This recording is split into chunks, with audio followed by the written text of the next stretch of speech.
गांव का नाम था लक्ष्मणपुर। शांत हरियाली से भरा, जैसे प्रकृति ने इसे प्यार से तराशा हो। वहाँ एक पुराना मगर बहुत ही मशहूर ढाबा था, राजमहल ढाबा। इस ढाबे में हर तरह के स्वादिष्ट व्यंजन बनते थे, लेकिन वहाँ खाना हर किसी के बस की बात नहीं थी। सिर्फ अमीर लोग ही वहाँ जाते थे। गरीबों के लिए तो जैसे उसके दरवाजे बंद ही हो। उसी गांव में रहते थे किशन, उसकी पत्नी शांति और उनकी छोटी बेटी मीरा रहते थे। उनका परिवार बहुत ही गरीब था।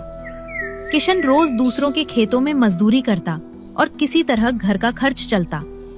एक दिन मीरा अपनी सहेली रानी के घर खेलने गई। रानी खुशी से बोली, मीरा, तुम्हें पता है आज हम राजमहल ढाबा में खाना खाने जा रहे हैं। सच में? तुम सच में वहाँ जा रही हो? हाँ, और सुन, वहाँ तो सिर्फ एक कप चाय की कीमत 100 रुपए है। मीरा के मन में एक तूफान सा उठा। हम तो 100 रुपए में 4 दिन का खाना लाते हैं, वहाँ तो सिर्फ चाय ही इतने में रानी के पिता आ गए।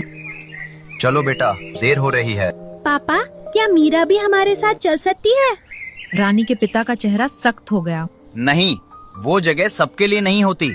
गरीब लोग वहाँ नहीं जाते, उसे घर भेजो। ये सुनकर मीरा का दिल टूट गया। वो बिना कुछ कहे घर लौट आई। घर पहुंचकर वो सारी बात अपनी माँ को बताने लगी। चिंता मत कर बेटी, एक दिन हम भी वहाँ खाएंगे। नहीं माँ, हम वहाँ नहीं खाएंगे। हम उससे भी अच्छा अपना ढाबा खोलेंगे। और उसी क्षण उसके दिल में एक सपना जन्म ले चुका। अगले दिन सुबह की हवा में हल्की ठंडक थी। किशन हमेशा की तरह कंधे पर फावड़ा लिए खेत जाने को निकला ही था कि अचानक शांति दौड़ती हुई आई। उसके चेहरे पर घबराहट साफ दिख रही थी। सुनो जी, सुनो, मीरा उठ नहीं रही है। बहुत देर से बुला रही हूँ, चलो जल्दी। किशन का दिल धक से रह गया। वो फौरन अंदर भागा। मीरा बेटा उठो, देखो सूरज निकल आया है। पर मीरा एकदम शांत थी, आंखें बंद, जैसे किसी गहरी नींद में हो। देर ना करो, जल्दी बैलगाड़ी लाओ। दोनों मीरा को संभालते हुए बैलगाड़ी में लेटे और गांव के छोटे अस्पताल में पहुंचे। वहां डॉक्टर ने मीरा की जांच की। कुछ देर बाद डॉक्टर बाहर आए। उनके चेहरे पर गंभीरता साफ थी।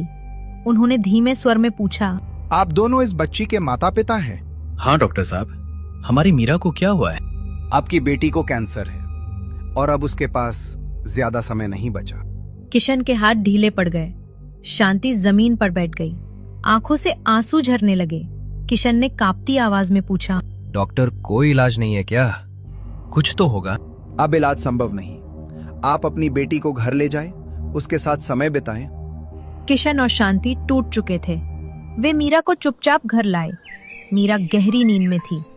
घर में सन्नाटा पसरा हुआ था। किशन मीरा का एक सपना था, अपना ढाबा, जहाँ गरीब भी सम्मान से खाना खा सके। हाँ शांति, और मैं उसके सपने को मरने नहीं दूंगा। मीरा चाहे जितना भी समय हमारे साथ रहे, उसके सपने को मैं पूरा करके रहूंगा। और उसी क्षण मीरा का सपना अब उसके पिता के दिल में जलते दीपक की तरह हमेशा के लिए जल उठा। अगली सुबह सूरज हल्का सा आसमान में चढ़ा ही था कि किशन जल्दी उठ गया। चेहरे पर थकान थी, पर आंखों में एक नई चमक। वो सीधे गांव के बड़े जमींदार सेठ हरिराम की हवेली की ओर चल पड़ा। सेठ जी, मुझे थोड़े पैसों की जरूरत है। सेठ ने ऊपर से नीचे तक उसे ऐसे देखा मानो उसका कोई मूल्य ही ना हो। किस लिए पैसे चाहिए? पहले से ही कर्ज में दबे हो तुम। मैं गांव में एक ढाबा खोलना चाहता हूँ। मीरा यानी मेरी बेटी का आखिरी का सपना है। तू ढाबा? अरे गरीब लोग सपने नहीं देखते, उन्हें सिर्फ पेट भरने का हक है। जा, खेत में काम कर। किशन चुपचाप सिर झुकाकर वापस लौट पड़ा। मन में दर्द था, पर हार नहीं। मीरा के लिए मुझे रास्ता खुद बनाना होगा। चलते चलते उसकी नजर एक पुराने ठेले पर पड़ी, जिस पर लिखा था 10 रुपए में दाल चावल। किशन उस ठेले के पास गया। भाई, एक प्लेट देना। ठेले वाले ने मुस्कुराकर गरम दाल और चावल की प्लेट उसके सामने रख दी। किशन ने धीरे धीरे खाया। स्वाद सरल था, लेकिन दिल भरने वाला।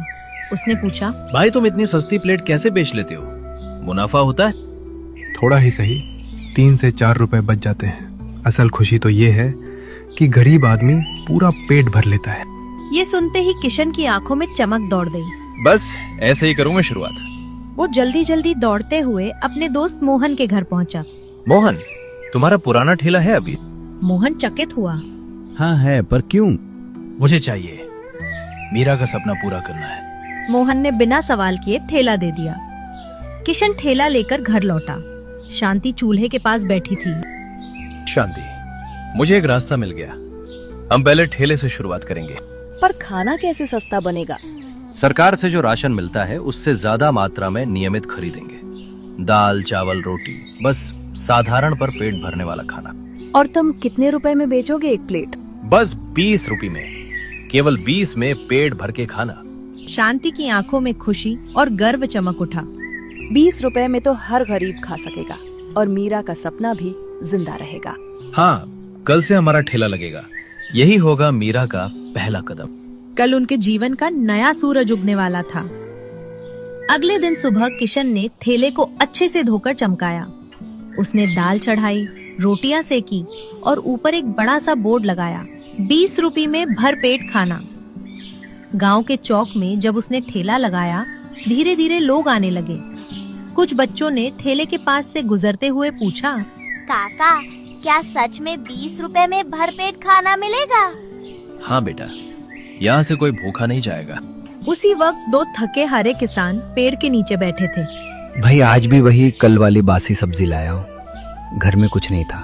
चलो मैं थोड़े पैसे लाया हूँ, कहीं कुछ खा लेते हैं। नहीं भाई, तेरे पैसे मत खर्च कर, बासी ही खा लेंगे। तभी दोनों को पास से एक जोरदार आवाजें सुनाई दी। आओ आओ, 20 रुपए में पेट भर खाना खाओ। गरम गरम दाल, रोटी और चावल। आओ आओ। दोनों एक दूसरे को देखने लगे। अरे ये तो सस्ता लग रहा है, चलो देख के आते हैं। वे दोनों ठेले के पास पहुंचे। भाई क्या सच में 20 रुपए में पेट भर खाना मिलेगा? हाँ भैया, 2 रोटी, दाल चावल और साथ में आम का अचार, सब बस 20 रुपए में। भाई जल्दी 2 प्लेट लगाओ, बहुत भूख लगी है। किशन ने गरम गरम दाल परोसी, नरम रोटियां रखी और प्लेटें सामने कर दी। दोनों किसान खाने लगे और बोले, वाह, इतना स्वाद और इतना सस्ता। भगवान तेरा भला करे भाई। भाई ये मेरा नहीं, मेरी बेटी मीरा का सपना है। वो चाहती थी कि गरीबों को भी अच्छा खाना मिले। भगवान उस बिटिया को लंबी उम्र दे। इतने में ठेले के पास एक बूढ़ा साधु आया। उसके चेहरे पर तेज था। वो बोला, बेटा तो बहुत पुण्य का काम कर रहा है। जो दूसरों का पेट भरता है उसका घर कभी खाली नहीं रहता। धन्यवाद बाबा, ये मेरी बिटिया का सपना था, अब वही मेरा जीवन बन गया है। तेरी बेटी जल्द ठीक हो जाएगी। किशन चौंक गया। आपको मीरा के बारे में कैसे पता बाबा?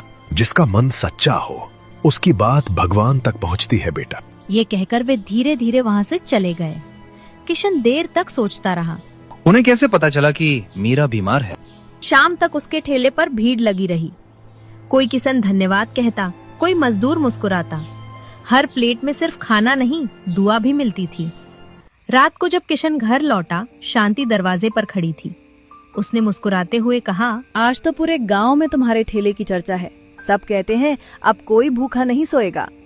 हाँ शांति, अब मीरा का सपना सच हो गया। अगले दिन सुबह किशन हमेशा की तरह अपने ठेले को तैयार कर रहा था। तभी उसका पुराना दोस्त हरिया दौड़ता हुआ आया और जोर से बोला, अरे किशन जल्दी चल, गांव में एक मेडिकल कैंप लगा है जहां कैंसर के मरीजों का मुफ्त इलाज हो रहा है। किशन ने चौंकते हुए कहा, क्या सच में? लेकिन यार गांव के डॉक्टर ने तो कहा था कि अब मीरा का इलाज मुमकिन नहीं है। वो डॉक्टर तो गांव का है, पर इस कैंप में जो डॉक्टर आई हैं वो विदेश से आई हैं।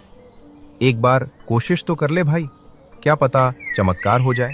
किशन के चेहरे पर उम्मीद की एक किरण चमक उठी। उसने बिना वक्त गवाए कहा, चल हरिया, अभी चलते हैं। सुनो शांति, जल्दी तैयार हो जाओ, मीरा को लेकर चलना है। बाहर से बड़ी डॉक्टर आई हैं। पर किशन डॉक्टर ने तो कहा था अब कोई उम्मीद नहीं है। भगवान के घर देर है अंधेरा नहीं, चलो आखिरी कोशिश करते हैं। कुछ देर बाद किशन ने मीरा को बैलगाड़ी में लिटाया और कैंप की ओर निकल पड़ा।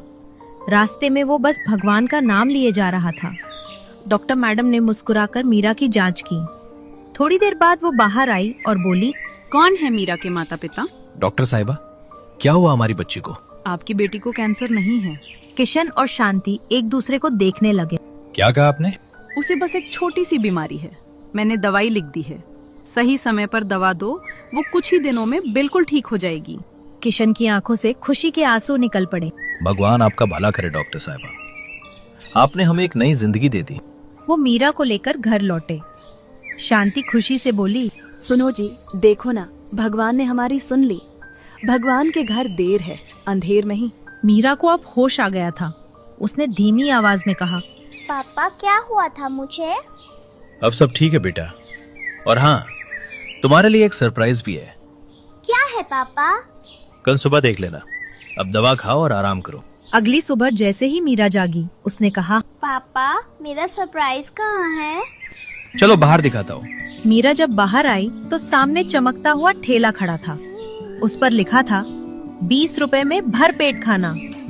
मीरा की आंखें चमक उठी। वो खुशी से चिल्लाई, पापा आपने मेरा सपना सच कर दिया। हाँ बेटा, अब कोई गरीब भूखा नहीं रहेगा। पापा अब मैं भी आपके साथ ठेले पर चलूंगी, मैं भी सबको खाना परोसूंगी। इस तरह मीरा का सपना सच हुआ और वही सपना पूरे गांव की उम्मीद बन